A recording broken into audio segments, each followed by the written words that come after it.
So since we last spoke, I have been busy crocheting away on this year's Sirdar Christmas crochet along, and that is actually really hard to say.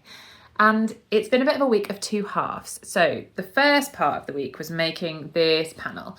It's actually two granny squares and a long section, and all of this will have extra stuff that goes on it, which I assumed I would be doing in week one, but I assume it comes later. There was no details in the pattern about any of the extra bits that goes on top. And then I had to make train wheels. Fine, cute, no problem, right? Until you realise you have to make 32 of them. Yes, 32 train wheels. And yes, they are as fiddly as they looked. And I haven't weaved in a single end, so that's definitely going to come back to haunt me. And I probably should be weaving in the ends now, but I decided it would be way more fun to start week 2. So I have started the panel for week 2.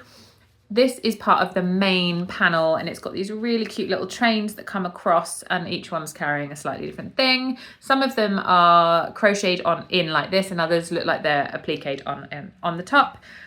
But the piece of pattern that I've been given for week 2 only has 2 rows of trains, and there are 4 in the whole panel. So I assume that's what week 3 will be doing. We'll be finishing off this panel. But the thing I'm most proud of is, look, the back looks neat. It's always nice to have a look and know that I'm managing to keep it, even with all the ends, more ends to weave in. Even with all the ends, I have been keeping it looking pretty good on the other side, because the blanket's seen from both sides, so it kind of feels necessary. But I've got the next row of trains set up to do, and then I think I'll need to try and weave in some ends before week 3, just to try and make sure I don't get to the end of the project and question all of my life choices. Only time will tell how that's going to play out.